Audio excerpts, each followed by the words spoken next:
Lenor, my eldest son Ralph's wife, paid a rare solo visit to our home, where she normally arrived with Ralph by her side. As I welcomed her in, she wasted no time in delivering her message bluntly. "Don't bother coming to the wedding, Jody. Ralph and I move in different circles," she declared. Lenor's words caught me off guard, though her tendency for rudeness was nothing new. "What do you mean?" I asked, trying to make sense of her statement. Lenor let out an exasperated sigh, her demeanor condescending. "I hate having to explain this to you. I graduated from a top university and work at the prestigious trading company where Ralph also works. You, on the other hand, went to some third-rate college and sell insurance. It's embarrassing to have someone like you in the family," she sneered.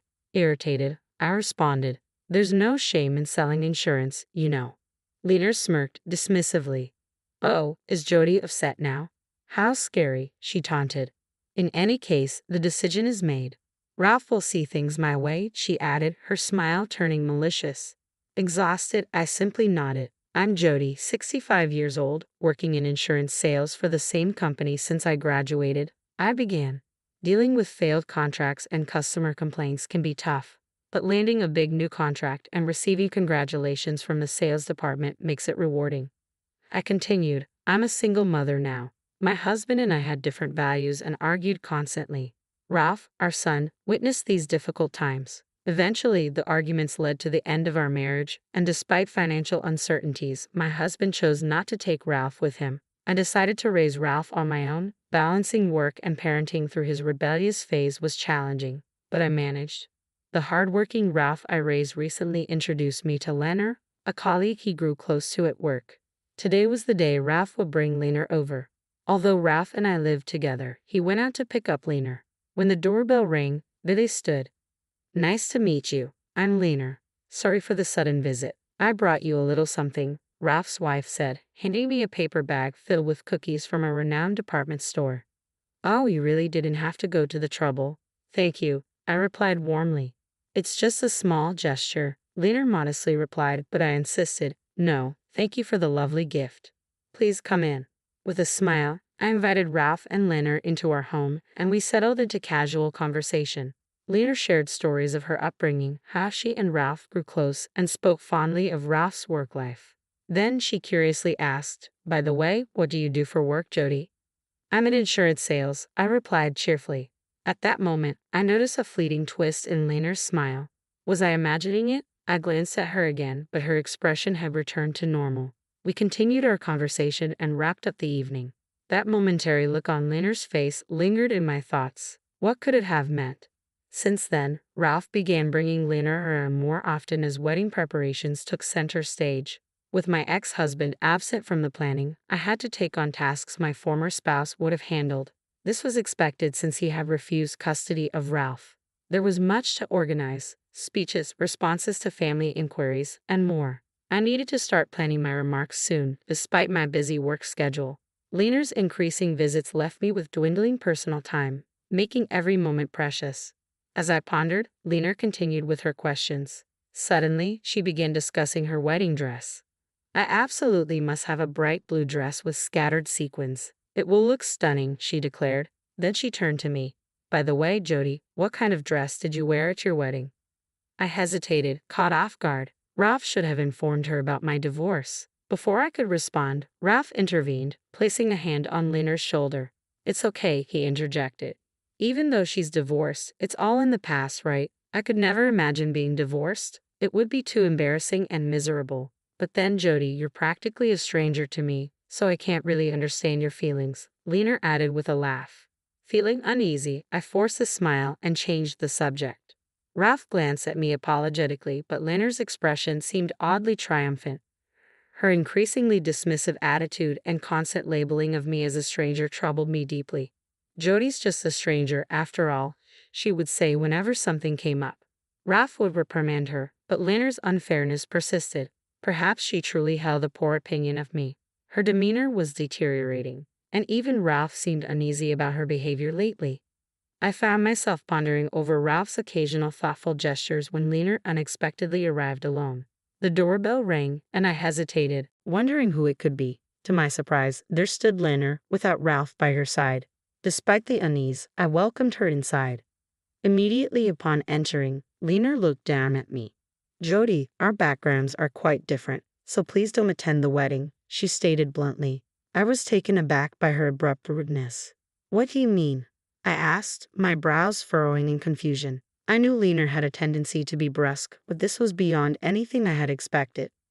Lenor sighed heavily. I just can't tolerate your cluelessness, Jody. I graduated from a prestigious university and work at the same top-tier trading company as Ralph.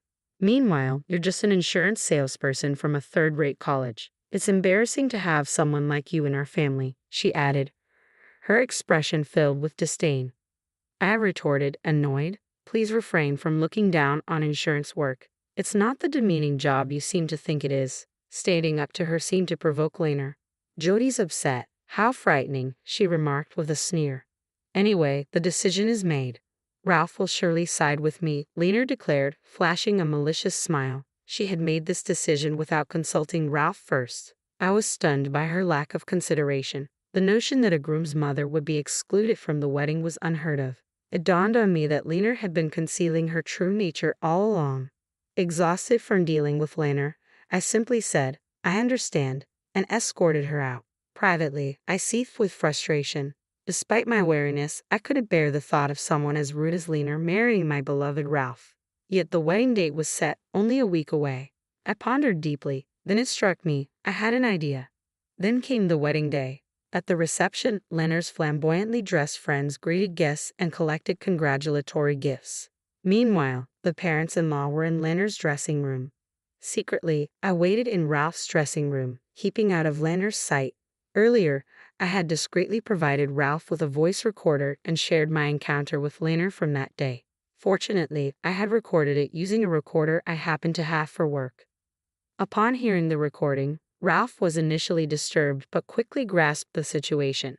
Eventually, he broke down in tears and became furious. For my sake, he decided to call off the wedding and end the engagement with Lenor. However, canceling so close to the wedding date would incur a significant fee. Therefore, we agreed to teach Lenor a lesson she would soon forget. Finally, the wedding ceremony commenced. Taking place in a restaurant, the atmosphere was more akin to a casual reception. I positioned myself discreetly near an exit door where I could observe without drawing Lenor's attention. The host announced the entrance of the bride and groom, and the door opened for Ralph and Lenor to make their appearance. Lenor's initial smile froze into a puzzled expression as she looked around. "Ha," she muttered under her breath. On the wedding day, all the relatives were conspicuously absent. It made sense that Ralph's relatives wouldn't be there. Ralph and I had personally asked them not to attend. But Lenor's relatives were also missing. The seats designated for them sat empty, causing discomfort for the parents-in-law who scanned the room awkwardly, clearly perplexed by the situation. Even Lenor's friends appeared baffled, whispering among themselves as they noticed two entirely vacant tables. Sensing the tension, Ralph seized the microphone from the host and announced, "The wedding is canceled. Tonight, we'll simply enjoy a dinner party instead." His laughter filled the room. "What?" Lenor exclaimed in disbelief. But Ralph wasn't finished with his message to her. Amidst the chaos that ensued, he continued, "Today was meant to be my wedding day with Lenor by my side. However, Lenor has consistently treated my mother as a stranger and has been disrespectful to her. She even demanded that my mom not attend today's wedding. Here's the proof." Then, the audio recording from that day filled the hall. "Don't come to the wedding because Jody and I are from different social classes." Lenor's disdainful laughter echoed through the room alongside her words. Lenor's parents, Hugh and Tiana, seemed shocked upon hearing the reason for my absence from the wedding. They turned to Lenor with shaken voices, asking, "Lenor, what is this about? Surely this isn't true. You wouldn't say such hurtful things, would you?" Their faces displayed a mixture of confusion and anger as they confronted Lenor, who stood frozen in her wedding attire, her face drained of color. Ralph calmly addressed Lenor. "Do you now understand why this has happened?" Lenor, visibly distressed, snapped back defensively, "How should I know?" The parents-in-law were too overwhelmed by the unfolding situation to respond. Seeing the silence, Ralph spoke up again, his voice carrying more urgency. "Then let the evidence speak for itself." At Ralph's signal, a staff member opened the door near the exit, casting a spotlight on someone waiting outside. I stood before Ralph, Lenor, and their parents, feeling the weight of the moment. Lenor's eyes blazed with fury as she directed her anger towards me. It's all your fault. You've ruined my wedding, you worthless old hag from some third-rate university and company. Lenor's shout echoed in the room, her disheveled hair and partially ruined gown revealing her unraveling composure. Lenor, what on earth are you saying? That's Ralph's mother.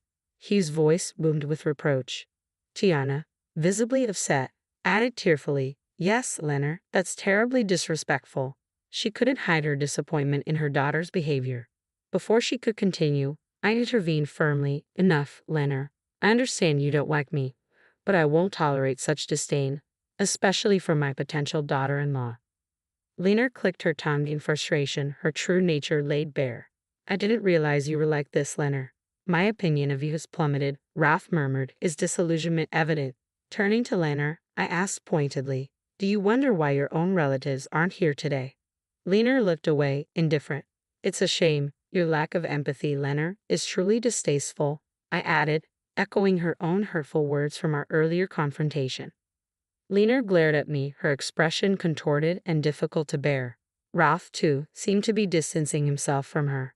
Enough of this already. You're being incredibly rude, Lenor snapped, seemingly forgetting her own previous remarks. No, the one being rude is you, Ralph countered firmly, unable to hold back his frustration. Ha! I sighed in exasperation before explaining. Actually, all of Lenor's relatives are my clients. I spoke to them and asked them not to attend. Did you know, Lenor, you once looked down on me as an insurance salesperson from a third-rate company? The company I work for is a multinational corporation, far larger than yours. I earn significantly more than you, and my company is globally renowned. I've been with them since the beginning of their local operations, managing a substantial client base and extensive network. As it happened, Lenor's relatives were among my clients and they agreed to support my decision. By the way, when they learned the truth, they were shocked and decided to distance themselves from Lenor. But she'll find out about that later, I added with a hint of irony. Lenor muttered in stunned disbelief. Well, that's Lenor for you. Slow on uptake, Ralph remarked with a hearty laugh, showing little sympathy. However, his laughter abruptly stopped and he turned serious. I cannot marry someone who disrespects my mother, no matter how intelligent or prestigious your company is. My mother deserves better than to be belittled, I stated firmly, my words almost spat out with determination. Lenor and her parents-in-law stood silently, faces flushed with embarrassment, heads bowed. With the engagement terminated and the wedding cancelled, the event concluded soon after. Lenor's parents, being sensible, apologized repeatedly to Ralph and me. They also agreed to cover all the wedding expenses with further compensation discussions scheduled for a later date. Lenor's responsible parents would likely handle her recent actions. Subsequently, Lenor resigned from her job. Although Ralph and Lenor's workplace wasn't invited to the wedding, rumors of the incident circulated. Colleagues sympathized with Ralph but held Lenor in low regard. In a workplace emphasizing teamwork, Lenor became ostracized. Eventually, unable to endure the constant criticism, Lenor resigned abruptly. She left a resignation letter on her desk and disappeared from the office. Before disappearing, Lenor approached Ralph, pleading for reconciliation. I want us to get back together, she begged. And I want everyone at work to know I'm not a bad person. Ralph, however, firmly declined. With your attitude, going back to how things were is impossible. She also approached me multiple times asking me to convince Ralph to reconcile, but I chose not to engage with her requests. By now, Lenor is likely estranged from her parents-in-law and her whereabouts and activities remain unknown to anyone. Neither Ralph nor I have any desire to seek out information about her. 3 years have passed and Ralph and I live contentedly. We use the compensation money from Lenor's parents to renovate our home. Ralph has since married someone else, a nurse introduced by a friend. She is straightforward and fearless, always looking out for me, and I value her honest advice. Ralph's new wife even offered to live with me, concerned about me being alone. I asked if her parents approved, and she reassured me they were happily married and wouldn't mind. So, Ralph's new family and I decided to share our newly renovated home. We are anticipating the arrival of a new family member soon. Ralph's wife is due to have a baby in about 3 months. Work keeps me busy and fulfilled, and soon our family will grow livelier and more joyful. I eagerly anticipate the upcoming days with a baby and feel motivated by the excitement